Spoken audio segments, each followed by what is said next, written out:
금세 하프타임 여섯째 날에 오신 여러분들을 환영하고 축복합니다. 만왕의 왕이신 주님 바라보면서 함께 찬양으로 하나님께 영광 올려드리도록 하겠습니다.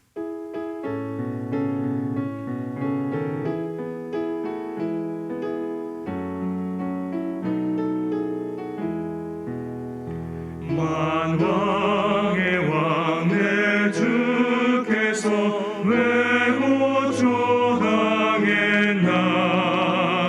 이 벌레 같은 날 위에 그 보혈 흘렸네.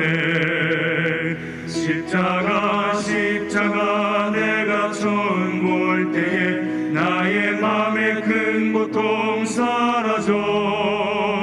오늘 믿고서 내 눈 밝았네. 참 내 기쁨 영원하도다.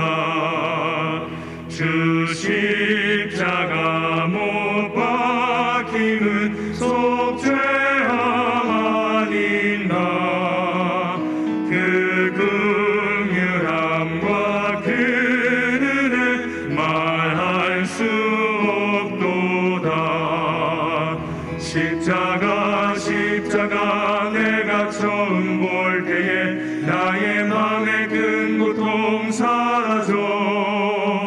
오늘 믿고서 내 눈 밝았네. 참 내 기쁨 영원하도다. 늘 울어도 그 큰 은혜 다 갚을 수 없네. 나 주님께 몸 바쳐서 주의 힘쓰리. 십자가 내가 처음 볼 때에 나의 맘에 큰 고통 사라져. 오늘 믿고서 내 눈 밝았네. 참 내 기쁨 영원하도다. 십자가 내가 처음 볼 때에 나의 맘에 큰 고통 사라져. 오늘 믿고서 내 눈 밝았네. 참 내 기쁨 영원하도다.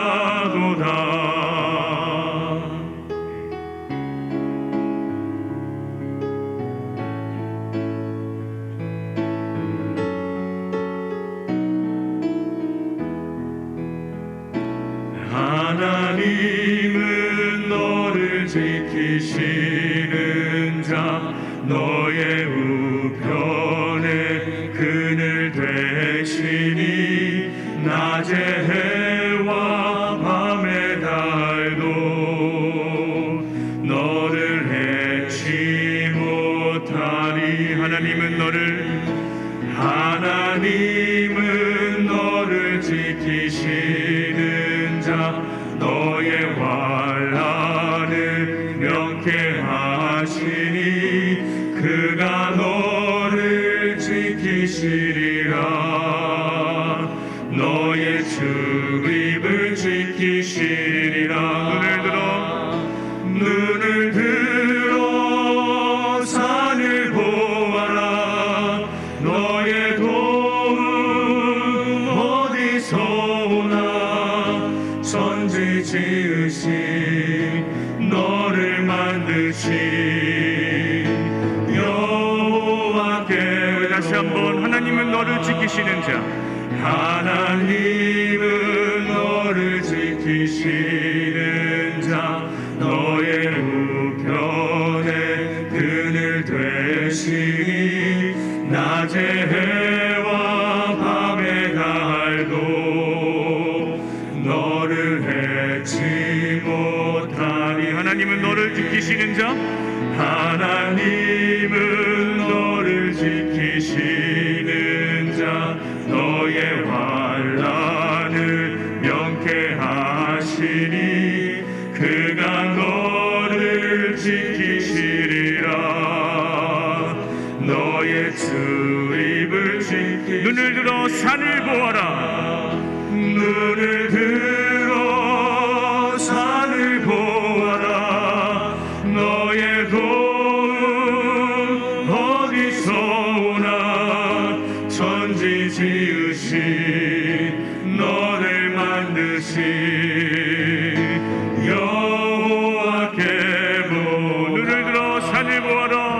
눈을 들어 산을 보아라. 너의 도움 어디서나. 천지 지으신 너를 만드신 여호와께로다.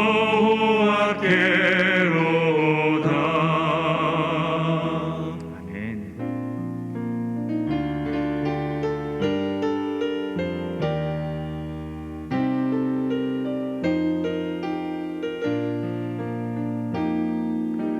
나의 마음에 주신 사랑이 있네.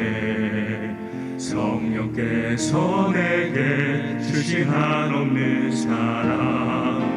아름다운 주의 사랑 나의 가슴에 품고 열방을 향하여 가리라. 나의 마음에 주신 사랑이 있네. 나의 마음에 주신 사랑이 성령께서 내게 주신 거룩한 사랑. 아름다운 주의 사랑 나의 가슴에 품고 거룩한 길로 나아가리.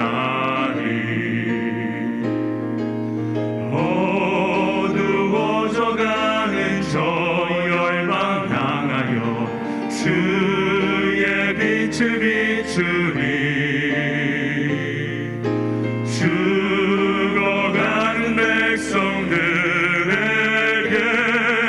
주의 복음 전하리라. 나의 택한 백성이 이 땅에 많이 있도다. 거룩하신 주님께서 말씀하시니 어찌하니 가서 어두워져가는 저 열방 향하여 어두워져가는 저 열방 향하여 주의 빛을 비추리. 죽어가는 백성들에게 주의 복음 전하리라. 나의 택한 백성이 이 땅에 많이 있도다. 거룩하신 주님께서 말씀하시니 어찌하니 가서 전할까. 나의 택한 백성이 이 땅에 많이 있도다. 거룩하신 주님께서 말씀하시니 어찌하니 가서 전할까. 어찌하니 가서 전할까. 어찌하니 가서 전할까.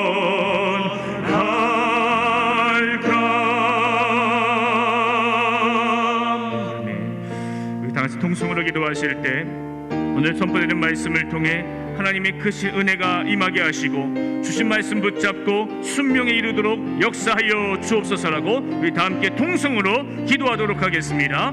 살아계신 하나님 아버지시여, 오늘 우리를 불러주셔서 하나님 앞에 나와 예배드리게 하시니 감사합니다. 주님 찬양한 것처럼 그 찬양 붙잡고 주님께 영광 올려드리며 살아갈 수 있도록 주님께서 역사하여 주시옵소서. 하나님 담임 목사님 말씀 붙잡고 해서 선포할 때에 성령께서 함께하여 주시고 하나님의 영이 오늘 예배 가운데에 충만하게 역사하여 주옵소서. 하나님의 크신 은혜가 우리의 마음을 통치하여 주시고 우리의 삶이 바뀌어지게 도와주시고 말씀 붙잡고 순명에 이르도록 주님께서 역사하여 주시기를 축원합니다. 하나님의 영이 하나님의 나라가 오늘 예배 가운데 충만하게 가득하게 임하여 주옵소서. 하나님의 음성을 듣게 하여 주옵소서. 아버지의 은혜가 우리 가운데에 충만하게 역사하여 주옵소서. 임하여 주옵소서.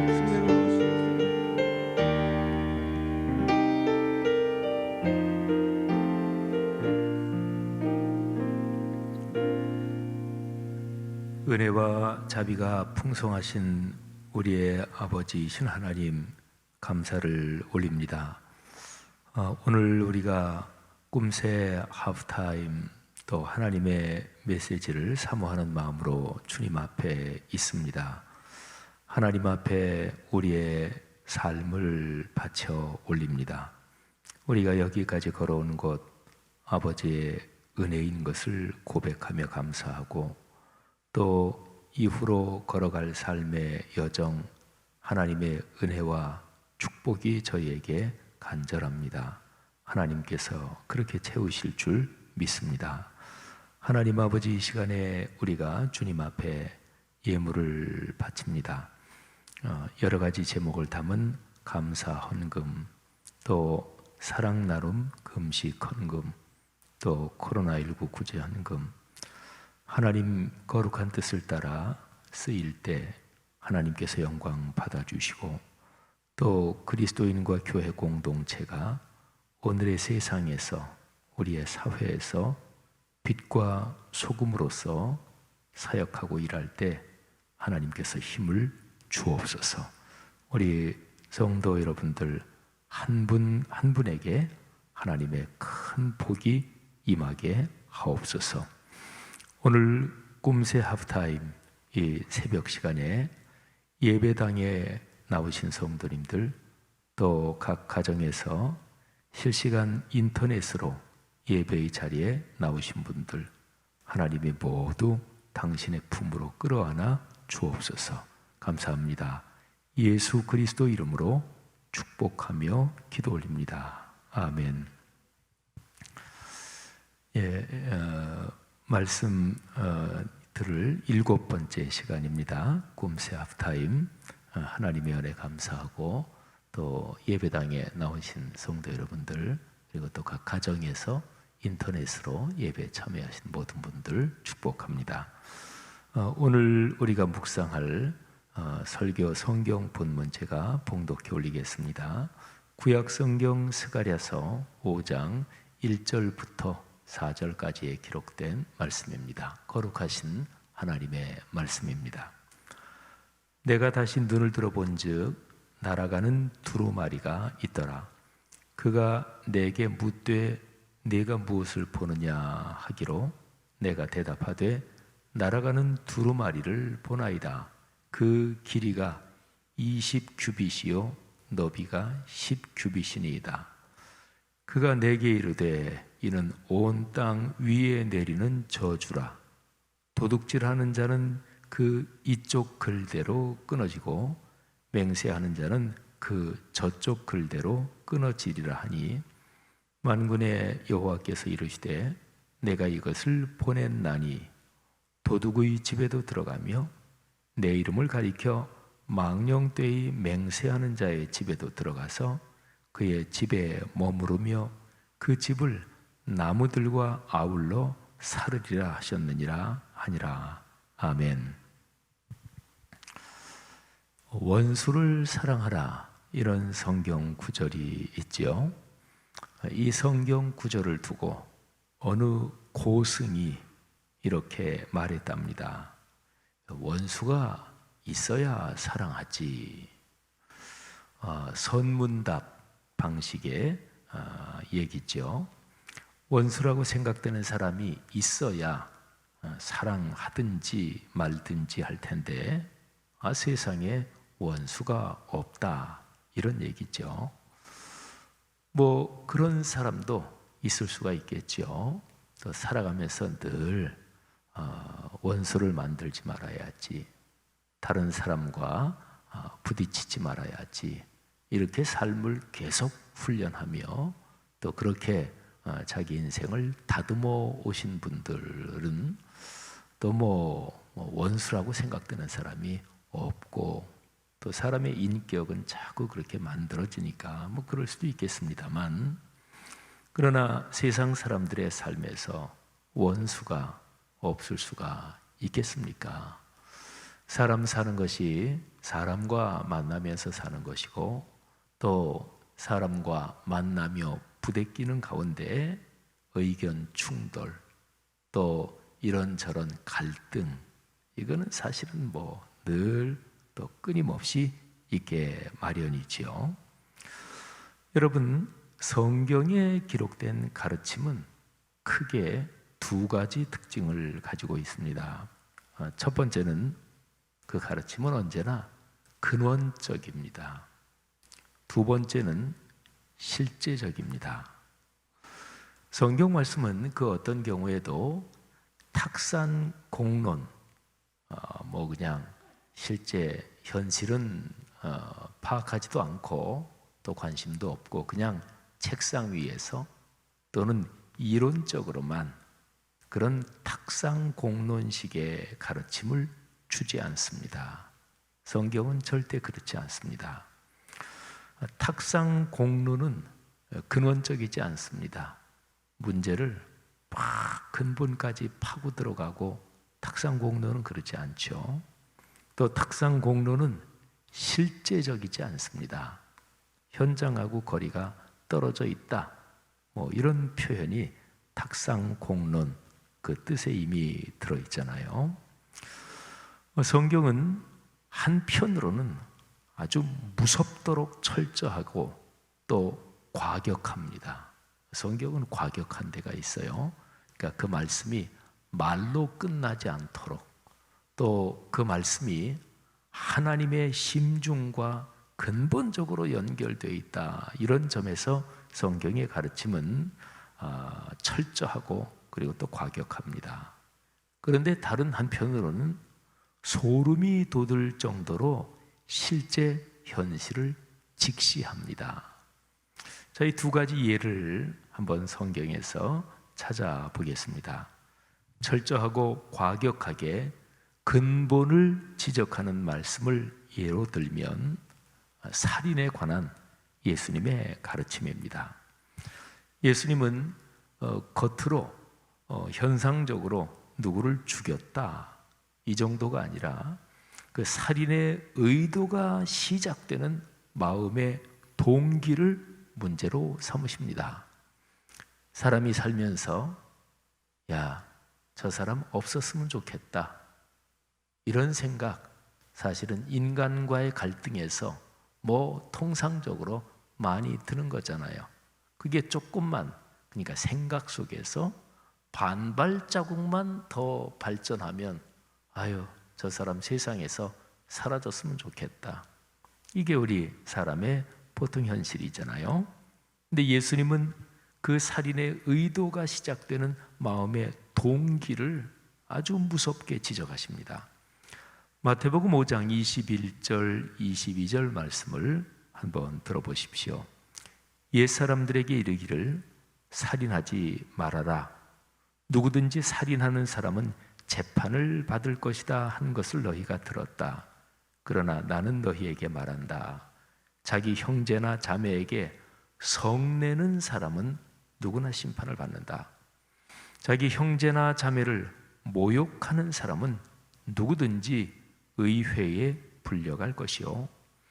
자기 형제나 자매를 바보라고 하는 사람은 누구든지 지옥불에 던짐을 받을 것이다. 그 마태복음 5장에 나오는 아주 유명한 말씀이지요. 또 여기에 대한 살인에 대한 말씀 외에도 기도에 대한 말씀이나 또는 간음에 대한 말씀이나 이런 것들이 다 근본 사람 속에 동기, 심중에 은밀하게 숨겨진 그것까지 아주 깊이 있게 주님께서 파고 드시는 거죠. 자, 다른 한편으로 결코 현실 문제를 피해가지 않는다. 이런 말씀을 한번 보겠습니다. 야고보서 2장에 보면 사람을 차별하지 말라 이런 말씀하고 헐벗고 굶주린 사람을 도우라 이런 말씀이 나옵니다. 자, 야고보서 2장 1절부터 4절 그리고 14절부터 17절 말씀을 들어보십시오. 나의 형제 자매 여러분, 여러분은 영광의 우리 주 예수 그리스도를 믿고 있으니 사람을 차별하여 대하지 마십시오. 이를테면 여러분의 회당에 화려한 옷을 입은 사람이 금가락지를 끼고 들어오고 또 남루한 옷을 입은 가난한 사람도 들어온다고 합시다.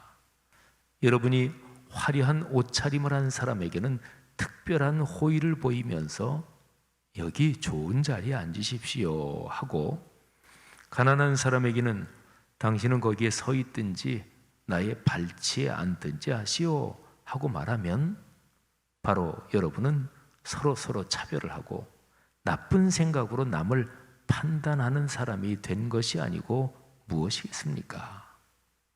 자, 이게 1절부터 4절입니다. 자, 그 다음 14절부터 17절. 나의 형제 자매 여러분, 사람이 믿음이 있다고 말하면서도 행함이 없으면 무슨 소용이 있겠습니까? 그런 믿음이 그를 구원할 수 있겠습니까?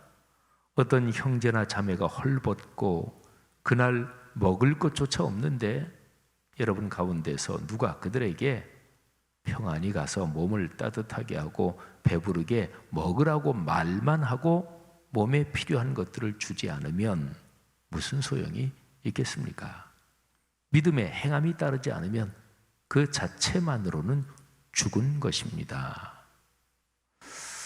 여러분, 아주 실제적인 문제를 하여튼 최대한도로 피해갈 수 없도록 얘기하잖아요.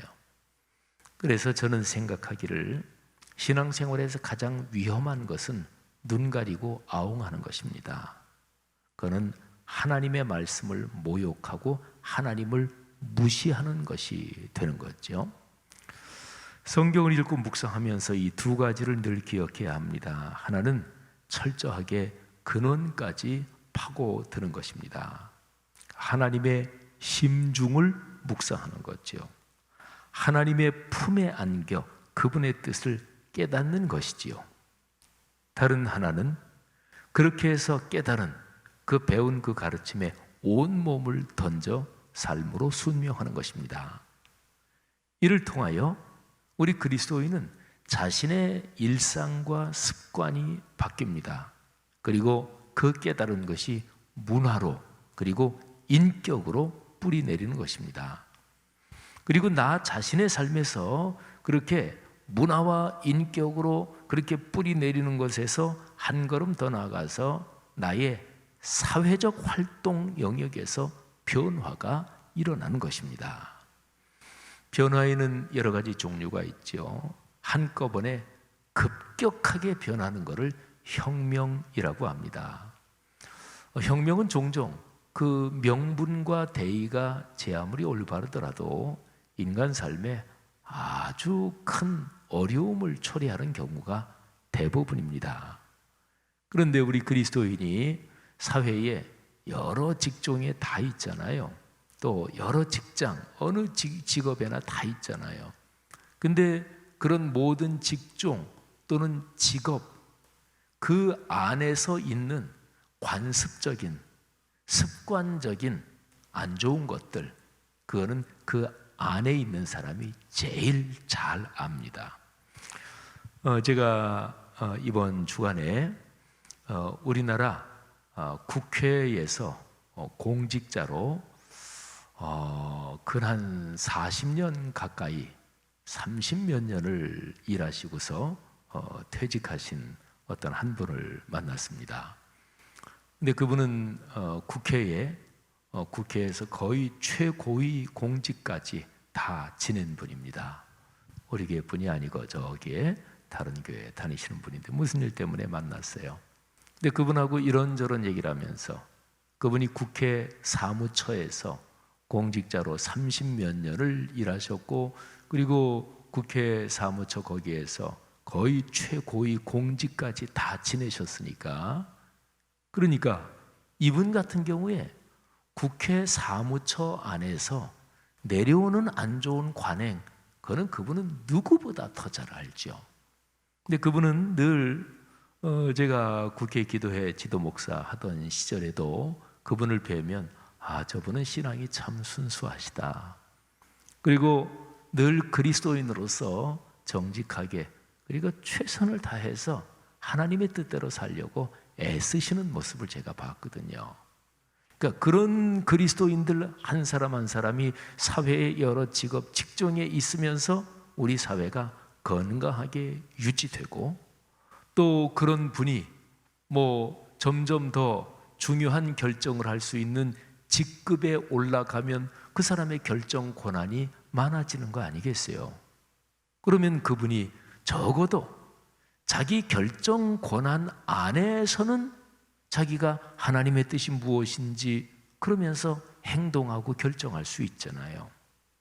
사랑하신 여러분, 이 두 가지 철저하게 주님의 심중을 묵상하고 그 다음에 철저하게 현실이 하나님의 뜻대로 변화돼 갈 수 있도록 하나님께서 이런 축복을 우리 교회 성도 여러분들에게 넉넉하게 주시기를 주님의 이름으로 축복합니다.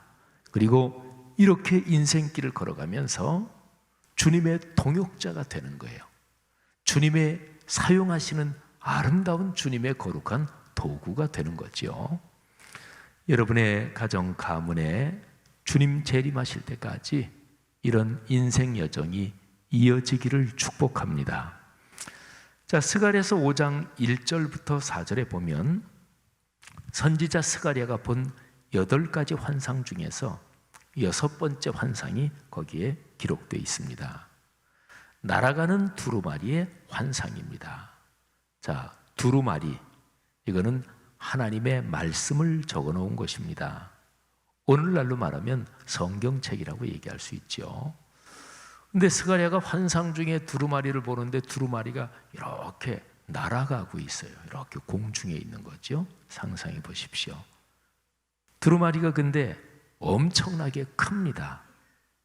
2절을 보면 길이가 20규빗이고 너비가 그 폭이 10규빗입니다. 한 규빗 이 치수가요 대략 45에서 50cm 정도 됩니다. 보통 그냥 통상적으로는 이렇게 손을 펴서 손끝부터 이 팔꿈치까지 그렇게 얘기하는 그 길이가 한 규빗입니다. 그러면 두루마리의 길이가 10m 가까이 되고 그리고 그 폭은 절반인 한 5m 가까이 되는 거지요. 가로 세로 비율이 1대2 이렇게 되는 거죠. 10m, 5m. 그렇게 큰 두루마리가 하늘로 날아갑니다.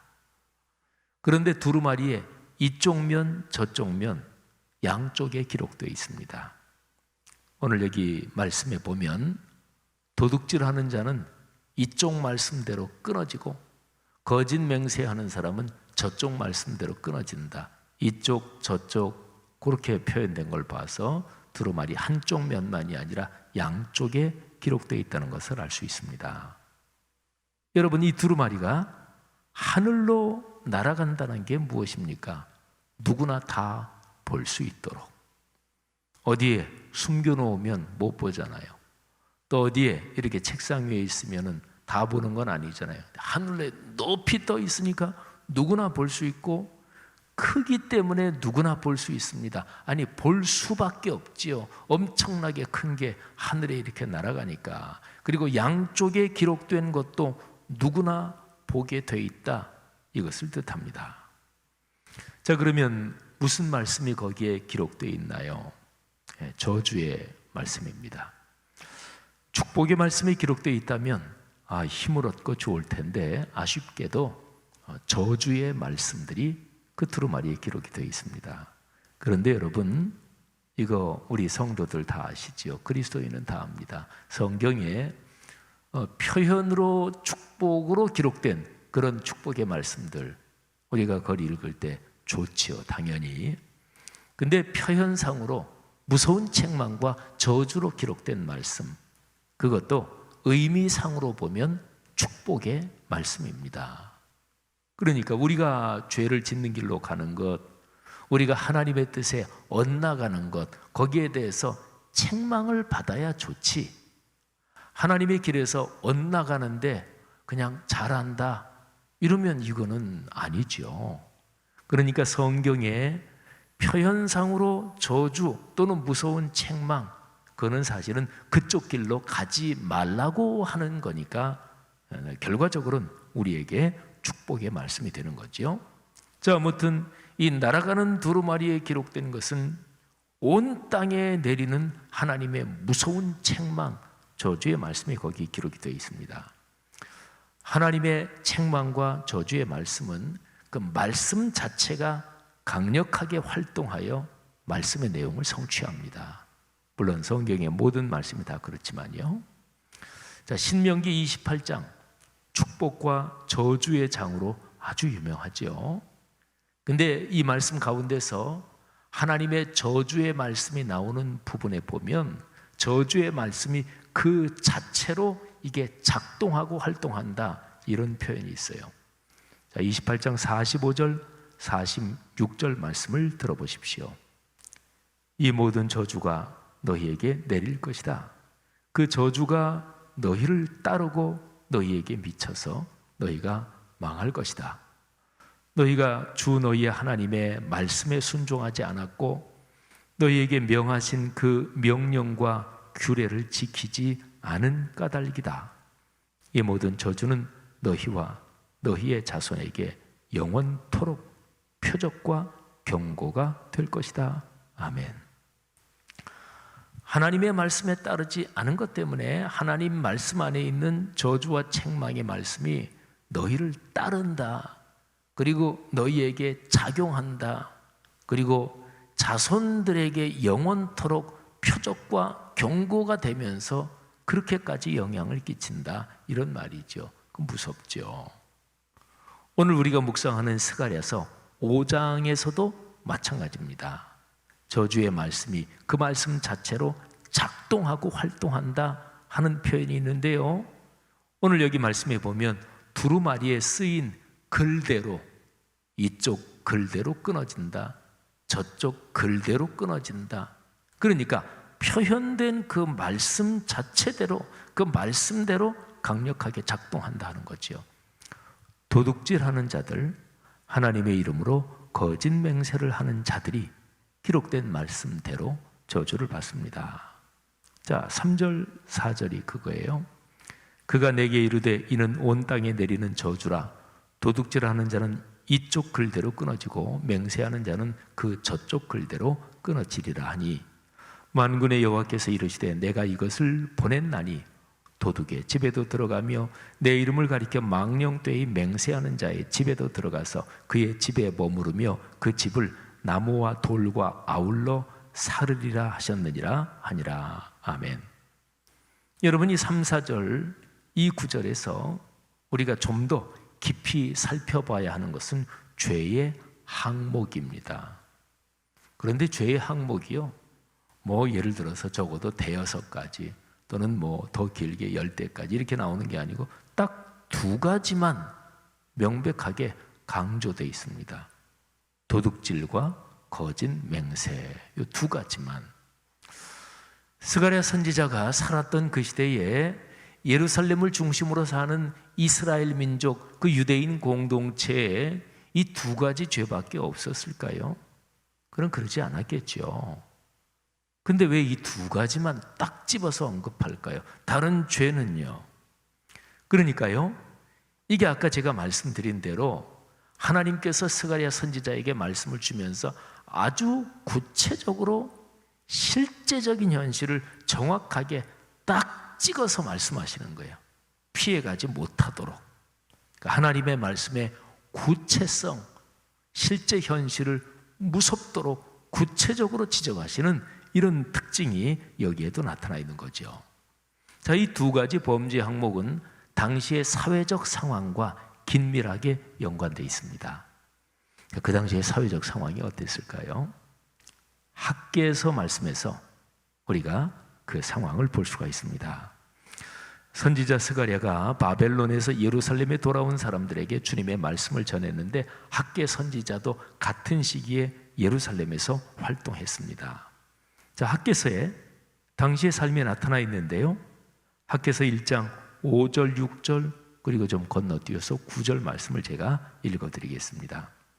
나 만군의 주가 말한다. 너희는 살아온 지난 날을 곰곰이 돌이켜보아라. 너희는 씨앗을 많이 뿌려도 얼마 거두지 못했으며 먹어도 배부르지 못하며 마셔도 만족하지 못하며 입어도 따뜻하지 못하며 품꾼이 품삯을 받아도 구멍난 주머니에 돈을 넣음이 되었다.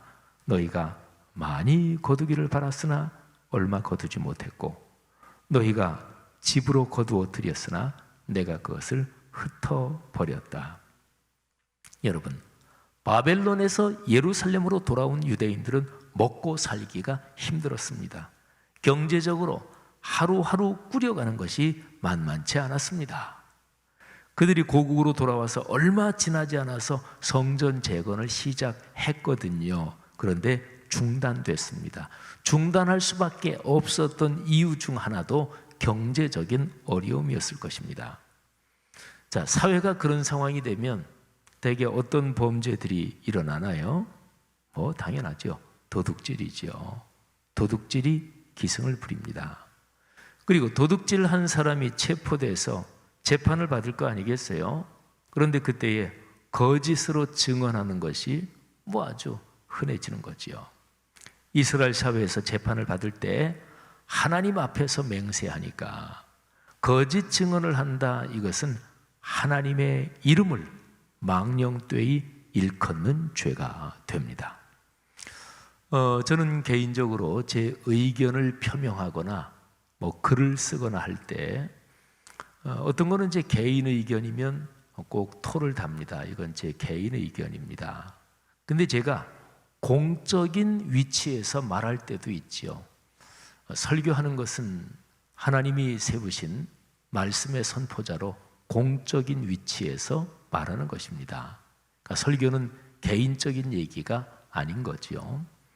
또 어떤 모임이나 이런 데서도 그냥 개인적으로 의견 표명할 수 있지만 공적으로 제가 맡은 어떤 단체의 이사장으로서 대표로서 말할 때가 있죠. 이 두 가지는 다릅니다.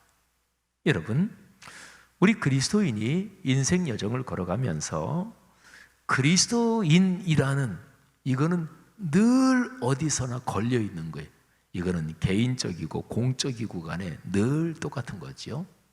그런데 어떤 자리에서 내가 공적으로 맡은 그 직무 또는 내가 교회 안에서 맡은 공적인 직무 이런 거하고 연관해서 말하고 행동할 때가 있습니다. 그런 때는 우리는 세심하게 살펴야 합니다. 말을 막 하거나 행동을 막 하면 안 되는 거지요. 거기에는 더 큰 책임이 따르기 때문에 그렇습니다.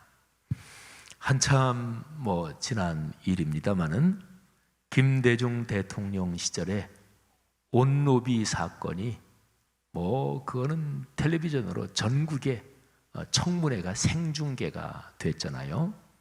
근데 서로가 갈등이 있는 양쪽이 다 예수 믿는 사람이었습니다. 그런데 한쪽은 내가 하나님의 이름을 걸고 맹세한다 이렇게 얘기했고, 또 한쪽은 내가 성경책에 손을 얹고 맹세한다 이렇게 얘기했습니다. 이게 무슨 망신입니까? 그러니까 하나님의 이름을 갖고 사용할 때는 참 조심해야 합니다. 화날 때는 하나님의 이름 갖고 들먹이거나 그러면 안 됩니다. 깊이 기도하고 하나님의 뜻을 묻고, 하나님의 이름이 동네 북이 아니잖아요. 그렇죠? 여러분, 이스라엘 사회에서 말하자면 그런 상황이 있었던 거예요. 스가랴 5장에서 아주 구체적으로 지적하는 이 두 가지 범죄를 보십시오. 구체적이고 현실적인 문제를 얼마나 무섭게 지적하고 있습니까? 탁상 공론하고는 거리가 멀어도 하늘과 땅만큼이나 멀잖아요. 도둑질과 거짓 맹세는 개인의 신앙과 삶의 문제이기도 하지만 당시의 상황으로 보면 사회적 공의 그리고 사법 정의 이 문제이기도 한 거예요. 그리스도인 여러분이요, 오늘 묵상한 스가랴서 5장에서 우리는 무엇을 배우나요? 두 가지를 생각합니다. 하나는 우리의 삶에서 기준의 문제입니다. 자, 그리스도인의 삶에서 또 교회 공동체가 하는 모든 사역에서 기준이 무엇입니까? 잣대와 척도가 무엇입니까? 하나님의 말씀입니다. 66권 성경 말씀입니다. 날아가는 두루마리 엄청나게 큰 두루마리, 이거는 하나님의 눈앞에서 하나님이 주신 거룩한 말씀의 기준을 적어도 그리스도인이라면, 적어도 교회 공동체라면 그 누구도 피해갈 수 없다, 이거를 말하는 거죠. 말씀이 삶의 현장에서 실행되고 있는지가 핵심입니다. 말씀을 얼마나 많이 알고 있느냐, 그게 핵심이 아니라니까요. 말씀이 삶의 현장에서 작동되고 있는지가 핵심입니다. 말로만 해서는 기독교 신앙이 아닙니다. 삶으로 헌신해야 합니다. 자, 다른 하나는 개인의 삶과 사회적 실천이 뗄 수 없이 연결된다 하는 것을 우리가 스가랴서 5장에서 배웁니다. 현재 우리가 겪고 있는 코로나19 전염병을 생각해 보십시오. 마스크 착용, 손 씻기 생활화, 거리 뛰기, 뭐 이런 중요한 방역 수칙, 이 방역 수칙을 지키는 것은 나 자신을 감염해서 지키는 것입니다. 그러나 동시에 이런 생활 습관은 가족과 이웃에 관한 사회적 예의며 그리고 배려입니다. 우리 사회가 이 전염병을 이기게 하는 사회윤리적 참여라고 말할 수가 있는 거죠.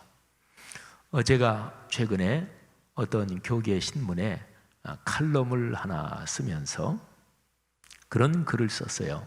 그 내용 중에 지금 내가 목회하고 있는 우리 교회의 최고의 현재 당면 과제는 코로나19 방역을 우리 교회 생활에서 습관화하고 이거를 문화로 정착시키는 것이다, 이런 내용을 제가 썼어요. 문화로 정착되면 힘들지 않아요. 불편하지도 않고 번거롭지도 않습니다. 근데 문화로 정착이 안 되면 아유 뭐 이렇게 번거롭게 해, 이제 좀 그만하지, 그건 문화로 정착이 안 돼서 그런 거예요. 습관과 문화로 정착이 되면 괜찮은데. 그래서 우리 교회 방역이 사실은 가장 잘 되는 거의 최상위급일 거예요. 근데 이제 하나 조금 아쉬운 게 나갈 때에, 예배 끝나고 나갈 때 이게 거리 뛰기가 잘 안 되니까, 그래서 이제 제가 요즘 그거를 강조해서 말씀도 드리고 광고하고 그러잖아요. 사랑하신 여러분, 코로나 상황에서 물리적인 거리는 둬야 돼요. 하지만 정신적으로 또 인간관계에서 다른 사람을 배척하는 심리나 그런 행동은 사회적 연대를 무너뜨리는 반사회적 범죄임을 기억해야 하는 거죠. 미국의 트럼프 대통령이 말하자면 미국 우선주의를 내세우면서, 그러면서 다른 민족 또는 뭐 이민자들 이런 거를 자꾸 갈라놓는, 이렇게 하면서 혐오와 그 증오를 자꾸 조장하고, 그 뭐 선거 때문에 그러는 거겠지만 그거는 결코 기독교적인 것이 아닌 거죠. 사랑하는 성도 여러분, 하나님께서 스가랴에게 날아가는 두루마리를 환상 중에 보여주신 것은 당시에 그 사회적 폐해를 잘 극복해라, 이런 거지요. 말씀이 넉넉하게 작동되는 복된 공동체를 세워가라, 행복하게 살아야 된다, 이런 뜻이었습니다. 하나님의 말씀이 언제 어디서나 우리의 눈에 보이고 마음에 떠올라야 합니다. 날아가는 두루마리는 바로 그런 것을 뜻하는 거죠. 사실 하나님은 늘 우리에게 말씀하고 계십니다. 예배의 심장인 주일 예배, 예배의 기둥인 수예배를 비롯해서 우리가 신앙생활하면서 정기적으로 늘 반복되는 공예배의 구조가 바로 하나님이 늘 정기적으로 거기에서 말씀하고 계시는 거지요. 그리고 그것 외에도 하나님은 잠언의 가르침처럼 문지방에서 소리치고 계십니다. 잠언에 보면 지혜가 문지방에서 소리친다. 문지방이 뭐예요?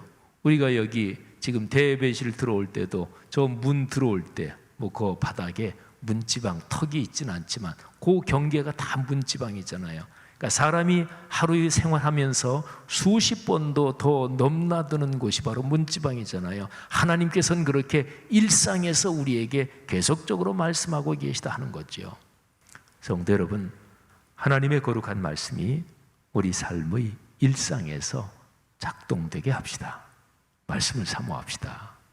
그리고 이를 통해서 말씀에 있는 온갖 축복이 여러분의 삶에 넘치며 우리의 삶에 풍성해지며 또 이웃과 우리 사회로 흐르게 하는 복된 일이 강력하게 진행되기를 주님의 이름으로 축복합니다.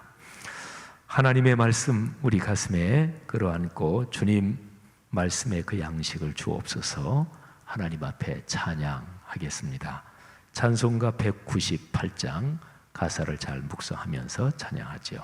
주 예수 해변서 떡을 떼서 무리를 먹이어 주심같이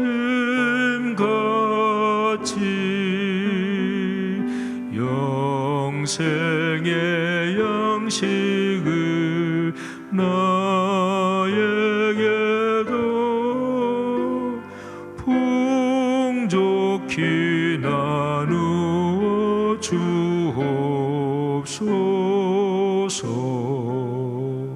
생명의 말씀인 나의 주여, 목말라 주님을 찾나이다.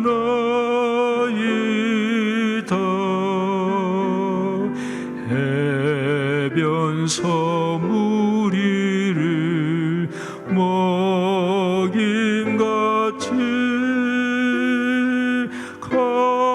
갈급한 내 심령 채우소서.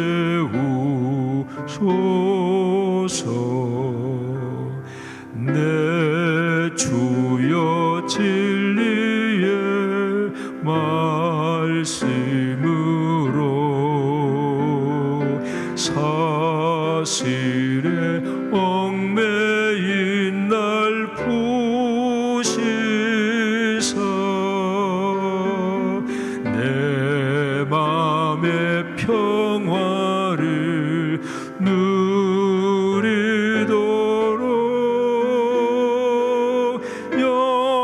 영원한 생명을 주옵소서. 성령을 내 맘에 보내셔서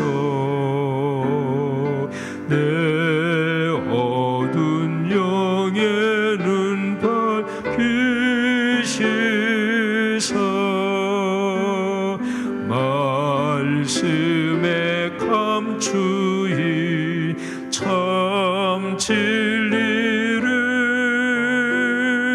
깨달아 알도록 하옵소서. 아멘. 함께 기도하겠습니다.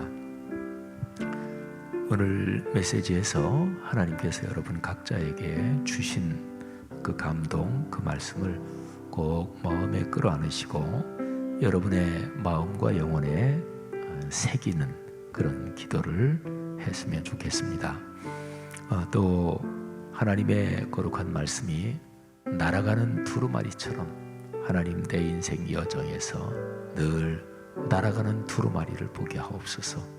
어디서나 언제나 무슨 일 어떤 상황에서나 하나님의 말씀이 제 머리에 제 가슴에 떠오르게 하시고 또 그 하나님의 말씀이 저를 힘있게 하시고 잘못된 길로 갈 때는 바로 잡아주시고 순종하지 않을 때는 책망해 주시고 말씀이 제 삶과 또 제 가족과 그리고 자녀 후손에게 그렇게 복이 되게 하옵소서. 이렇게 하나님 앞에 아뢰시며 기도하는 시간을 갖겠습니다. 다 같이 잠시 통성으로 기도하겠습니다. 하나님 아버지 은혜를 감사합니다. 아버지 하나님의 거룩한 뜻이 우리의 생활과 우리의 삶의 여정에 늘 함께 하시기를 간절히 원합니다.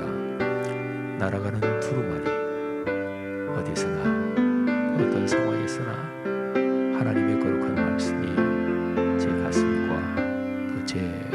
마음속 생각에 충만하게 하옵소서.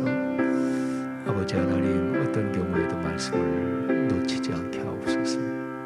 말씀 자체이신 주님께서 저를 이끌어 주시며 우리 사랑하는 성도들 생활의 구체적인 현장에 늘 같이 계시는 줄 믿습니다.